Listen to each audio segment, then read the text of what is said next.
lovely people, welcome back to another Story Study Saturday.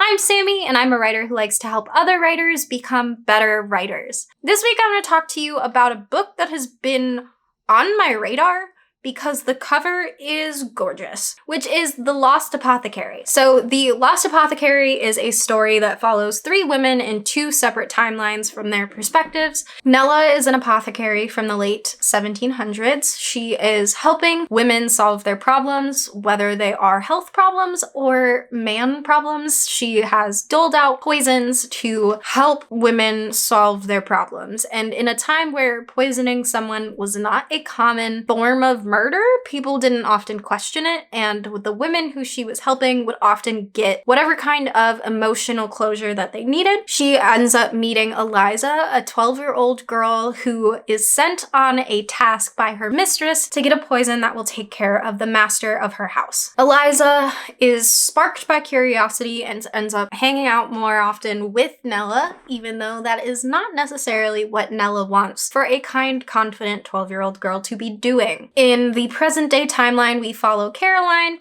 a woman who is having marital problems, who is in London for a anniversary trip that doesn't become an anniversary trip. On her first day, she finds an apothecary bottle that is directly connected to Nella and Eliza's story, and she spends her trip basically trying to figure out who they were, what their story was, and what this bottle symbolizes. So let's talk about my thoughts on this story. I am very grateful that this is a short book. It has a reasonably interesting twist towards the end, like 75-80% in, but it's very put downable aside from that one situation that you then want to know the outcome of. It's hard for me to say if this is actually just not a book for me or if it's not a well-written book, because it did get a lot of traction. It was picked up by Book of the Month, and a lot of people have this book on their shelves. Whether a lot of people have read this book is another question, considering buying books and reading books are two separate hobbies. It is a debut novel, so there is potential for this author to grow from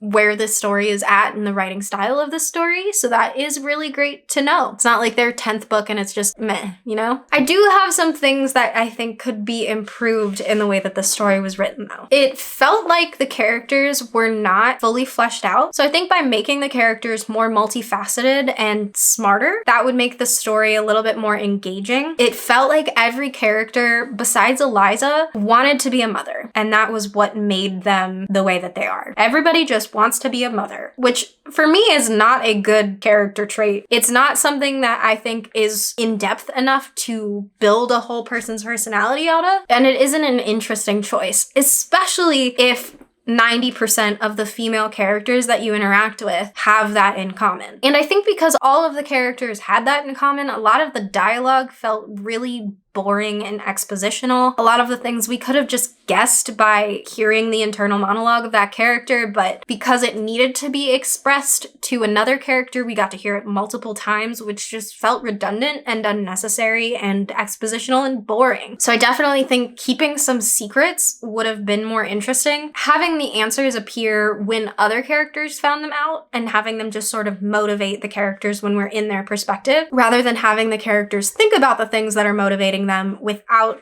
having any real reason to think about them, because they've been doing what they're doing for so long that it's like, why are we talking about this now? If I had to place one of these women as the main character, the main character, I would definitely place it on Caroline, which is unfortunate because I felt like she had no agency and she was incredibly boring, to the point that her husband was more interesting to me as a character. Like, I was more interested in seeing what he was gonna do than I was about seeing how she was going to react to what he was going to do, which is not how you want your readers to feel about an antagonist. Caroline also doesn't make any sense with a lot of her decisions. There's a lot of unrealistic solutions to problems. Like, she gets to this point where she talks about college the entire time, so I don't feel like that's a spoiler, but she applies to college in London out of nowhere.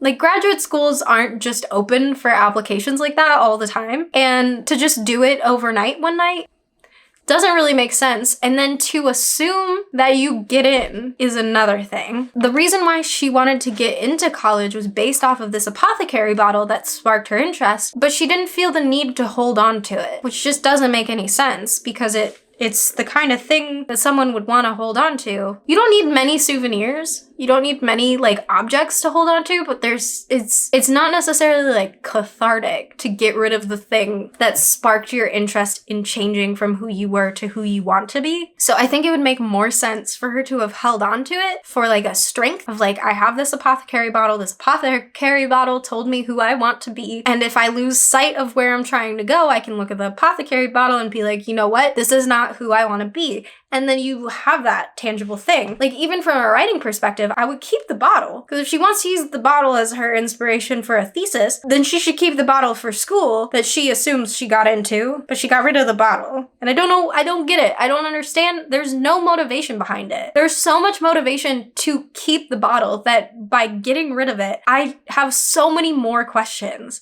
than I would have. It feels like a lot of the characters are made to be so relatable. Like they are so relatable. They're gonna be so relatable to every woman that's ever existed that they are no longer relatable at all because they don't feel like they're genuine people. And that's really sad to me because there's potential there. There's potential in all of the characters. They all have something different about them. They're not like all so relatable to everybody that they are all exactly the same, but they are all super relatable to one type of person on one life path. Different stages of that one life path, they can all connect to that person a little bit, but because they're trying so hard to connect to more people than that, just that one person, they're so faulty. Like they just don't feel real. They feel like an allegory. It doesn't feel like an actual story. Where this story could easily have felt equally as genuine in the past as it does in the present. It definitely could have felt more genuine in the present, but that's not the point I'm making. The past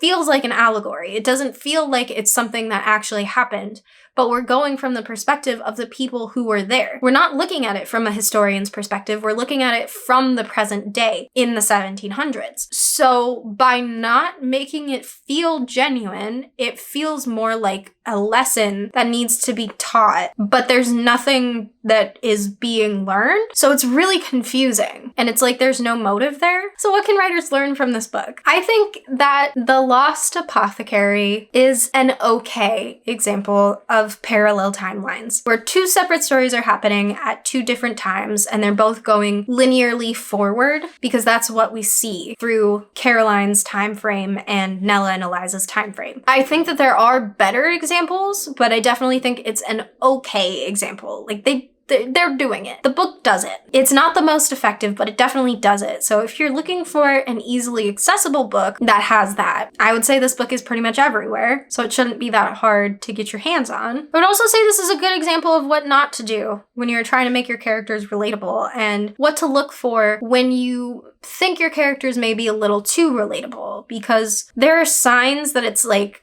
this isn't a genuine person. This is somebody who is relatable. And seeing those signs from a reader's perspective in a story that you didn't write may make it easier for you to find them in a story that you did write yourself. And I think that can help you grow as a writer and help you develop self-editing if you have a history of writing overly relatable characters. But I don't think this book is worth many people's time and effort in general. Like, it's fine. I wouldn't recommend it to pretty much anybody. I definitely wouldn't read it again. I don't think it taught me enough. Like, it's one of those neutral books where it's like, I don't really have much good to say, and I only have a handful of things that I think could make it better. And that's from a critical thinking standpoint. It's not like while I was reading it, I thought these things were bad. It was when I was thinking about it, I thought these things could be made better. When I was reading it, I was kind of neutral about it. Like, this is happening. This book is telling a story, I guess. Cool. It wasn't drawing me in. If you haven't read this book and you have been thinking about it, I'm not going to tell you not to read it because that's your choice, but I will tell you that I would be fine if I hadn't read it. So you can take that as you